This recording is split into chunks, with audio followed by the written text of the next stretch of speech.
It doesn't even fit. Hi friends, and welcome back to my channel. My name is Meloncita, and today I'm going to be doing a kind of overview slash review of 2024. Just to kind of look back, reflect on what worked, what didn't, and what I should and could carry over to next year, 2025. So if you're interested in seeing all of this, then keep watching. This video is going to be kind of divided into kind of 4 parts. Planners that I started with in 2024, kind of just as a refresher. Planners that I still used till the end of 2024. Planners that I didn't use and why. And then some that were added at the end or throughout the year.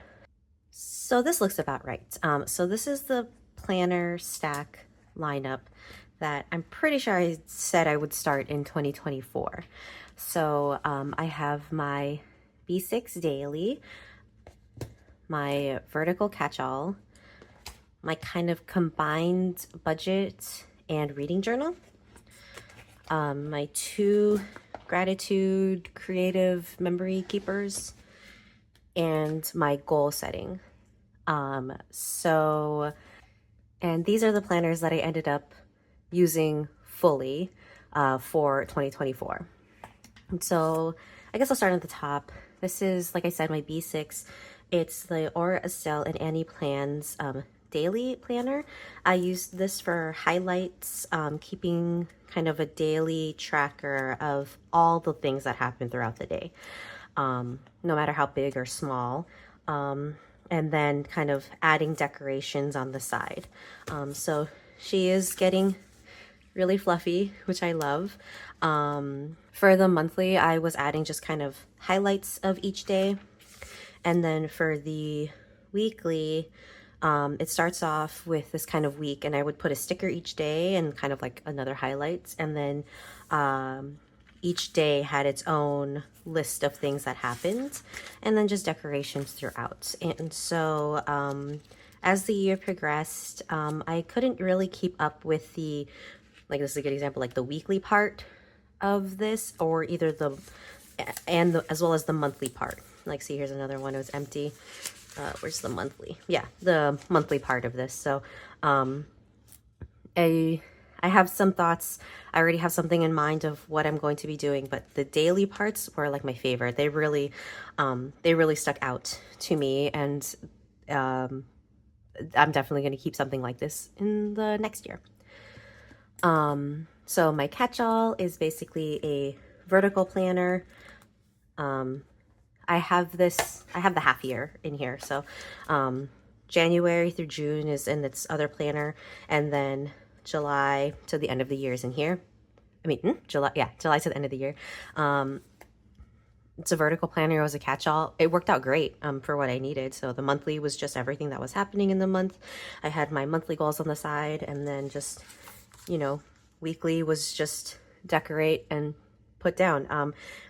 There really wasn't much thought really when it came to decorating. It was just put stuff down and then use it, and I did, and I loved using this for what I needed. And so there might be something that carries over into the next year that's similar to this.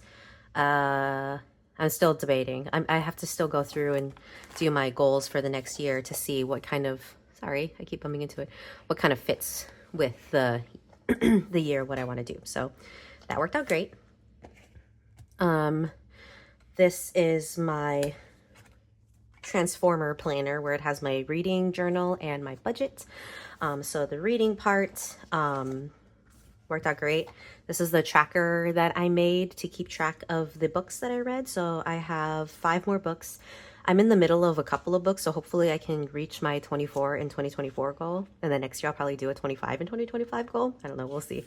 And then I use this with some filler paper that I have from like, it's like the ARC line from Staples. They fit into these Happy Planner, on these Happy Planner discs. So whenever I read certain, like each day when I read, I kind of just jot down like my initial thoughts, my predictions, things like that.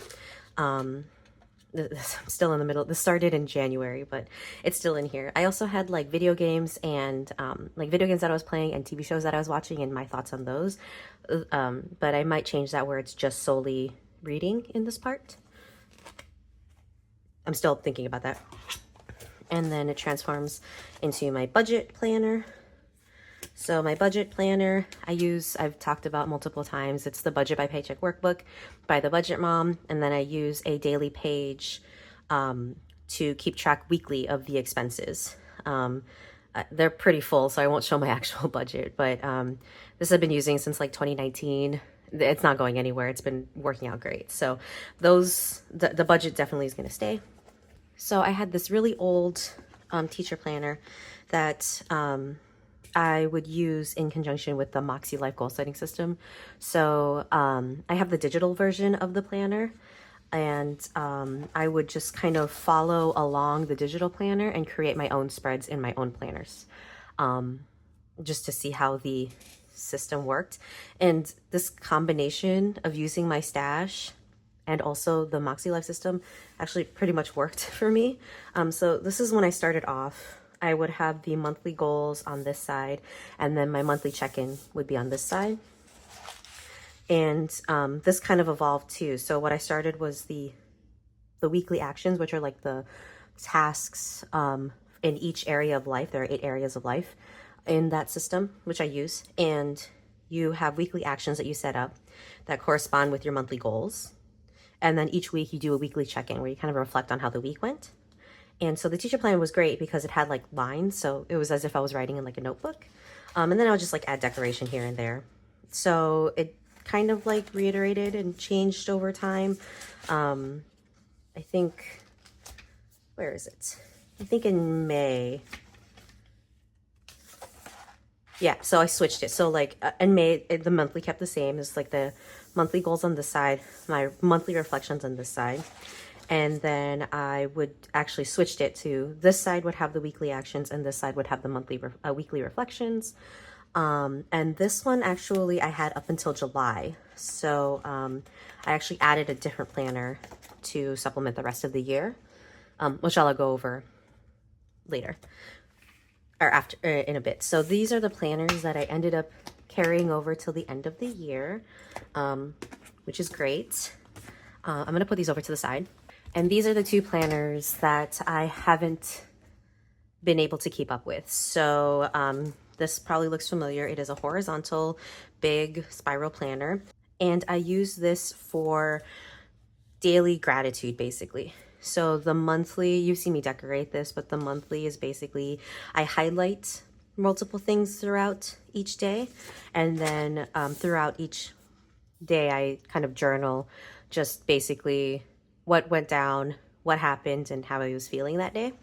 And so, you know, I started off pretty strong, I would say, and just light decoration. But then I think around like maybe in the middle of the year, I started like tapering off, and it was kind of hard to keep up. I found that I was back planning instead, and you know, that isn't always as fun. Like this one is completely empty, but the stickers are really cute. And so by the end of this time, like the end of this wasn't completed at all. So I have some thoughts and some theories of what I can do instead for gratitude. But, you know, like I said, I want to do my goals first to see and get realistic with the time that I have. This one has kind of a long story. So this is basically a vertical creative planner that I use as a memory keeper, but I use sticker sheets and sticker kits to kind of highlight each of the days. So that's where this guy comes in. I use this to reference back to what I want to put in here. So it's a vertical planner. For the monthly, it's, you know, I use a monthly kit, and then each week is basically just like decorated, really cute. And it's just a lot of fun for me to look back on and memory plan. I use different sticker kits. Like these were Sticker Guru, Scribble Prints Co. And then, yeah, it's another old Sticker Guru. And then February, I just decorated the monthly. But I'm pretty sure, there's no context, hold on. So for 2023, I did a very similar thing so this is 2023's, and this is basically the same thing. It's the monthly, and then each week I make spreads that like kind of highlight the week, and then I have a letter to myself highlighting, I think this is for February, yeah. Hey, where's January? Well, this is for February, and I write a letter to myself. I write down some of the stuff that was happening and the major highlights, and then, you know. But the reason why I'm bringing this up is because I fell behind on this one too this year. And I actually didn't complete 2023 until like the middle of November of this year, of 2024. So I don't want to give up on this one. This vertical planner was a lot of fun to kind of look back on, memory keep. And so this is going to be retiring for sure. This I'm still thinking about keeping in the rotation. But anyway, planners that were added this year. These guys. So I'll start off with the top. So this is, I might have talked about it before, but this is a B6. It's a dotted grid, and it is by the Creeping Moon. I loved this. I got it from a Comic-Con, and I saw her shop there. I bought some stationery as well. And basically it was a journal that was, a notebook that was kind of sitting, but I didn't know what to do with it.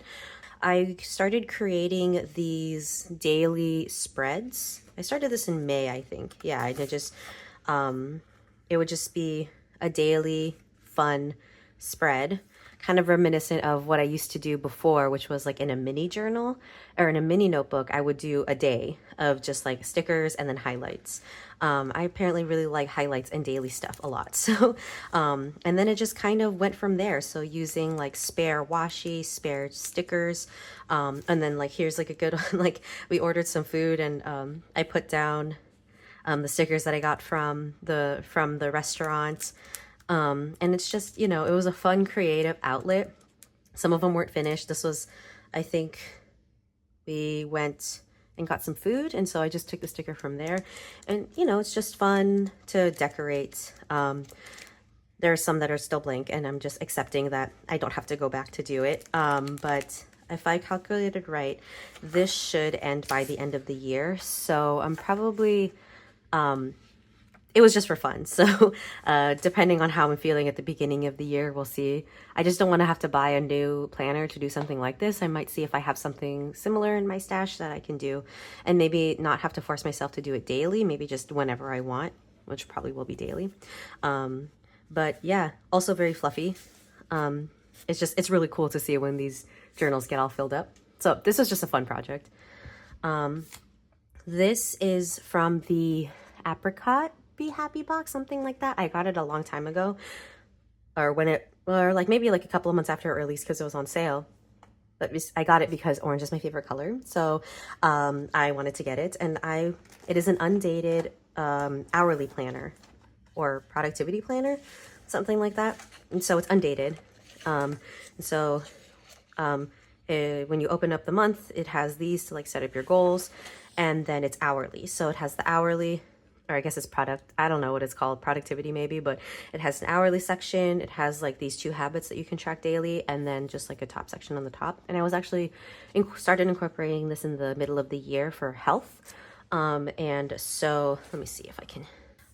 So I was just playing around with the layout, but basically I wanted a place where I can track all of my health things. So keeping track of the vitamins, what movement I did. Initially I was doing food intake, but then I changed it to just like journaling. And then I wanted to track water as well. So I'm still playing around with this. It is undated, so I can pick it up and put it down. And like, I think I skipped October because that was just a really busy month. I didn't have time to track my health, but it's mainly to track my weight, my like my habits and my movement, and then just journaling. Or keeping track of the day. I was doing food, but then I went back to my fitness pal to track the food. I just wanted to make sure I was getting my protein in. But anyways, so that's added. It's not like a permanent thing. It was just something I wanted to try. And then this is a dashboard that is a continuation of my goal setting planner, the one that was the teacher one before. So when that one ended in July, I picked this up in August. It was on sale, and so I did downsize to the classic. And my thought was that it's very similar. So I use this, I actually use this part for my monthly goals for the Moxie Life. This was a reflection for the week, and then brainstorming what I wanted for the goals for the next month. I started using the monthly. I used to do this before, but I used the monthly to keep track of some of the weekly actions that I actually did each day, and then color coordinated it based on the areas of life. And so it was just like a really nice visual to see like how much like blue there was in here, how much like personal and or like blue is health and wellness, personal is like the gold, and then or yellow, there was just like the different areas of life, and it was cool to see like a visual. So I've been trying that out again. And the reason why I got this is let me go to the page. In the Moxie Life system, there are 8 areas of life, and with the dashboard there are 8 boxes on this side, and then there's like sectioned off boxes on this side. So my thought was having, instead of using it like a week, it would just be like each of the areas of life would have their weekly actions on this side, and then I would do my weekly reflections on this side, and it actually worked out really great. So let me go back to September. That's, I guess, a good one. So this is also a place for me to like use up a bunch of my old stickers, and so this is where I separated each of the areas, and then reflection here. And so okay, September's not a good month because I think there was a lot going on, but October was also not a good month because there was a lot going on. But this was November, and so this has been working out really great. It's probably going to continue on into the next year. I did buy the 2025, oh no, I'm sorry, the Moxie Life, there's like an undated planner companion, which is exactly what I needed, because I have a planner that I can use. And so I bought the digital version of it, and I've just been following along with that as I'm going to be planning for the next year. So this will probably carry over into next year, but yeah, it's working out great. So in conclusion, for now, I still have to work on setting up my Moxie Life goals for 2025. So this was for me, part of the reflection process of like, what worked, what didn't, what can I carry over into next year, and how will the planners that I choose for next year line up with my goals for what I want to accomplish. So yeah, that's kind of how my process is going to be, looking at next year and then forming my planner lineup around those. So if you are interested in seeing like my goal setting video, I probably will do that just to keep myself accountable for that. When I bought the digital companion, the Moxie Life one, it did come with the 2024 reflections notebook. So I'm going to work through that to help center myself. I can show more of that, maybe not everything, but just my process through it all. And then once the goals are planned out, then I'll focus on the planner lineup. But there are already some things that I have in the works that I know I'm going to use, and that I know for sure are going to be coming in with me to 2025. But it'll all just depend, right? But yeah, that is it for this video. I am actually very proud of myself for sticking with, what was it, 1, 2, 3, 4, 5 planners that I said I was going to start with from the beginning of the year to the end, and seeing it through to the end. Granted, one of them was a reading journal, but you know, I mean, I did it, so I'm really proud of myself, and I'm almost going to finish 24 books. There's just so many wins that are happening this year, and I'm really proud of myself, but there are also some setbacks too, which I'll get into maybe later in the line. But yeah, if you've made it this far, thank you so much for watching. Next video will probably be my Moxie Life kind of process and the goals that I'm working on, and maybe the word of the year. And I'll explain more into that because it's not really a word of the year each year that I've done it, but more on that later. So if you're interested in seeing that, be sure to subscribe to my channel. And if you like this video, give it a like. Let me know what you think. How did you stick with your planners this year? Hopefully everything went well for you. And if it didn't, or if you feel that there were some changes that need to be made, I'd love to hear that too. I do need to get some ideas for different planners. So yeah, thank you again so much for watching. I love you all so much, and I'll see you in my next one. Bye. Whoa, there's so much orange.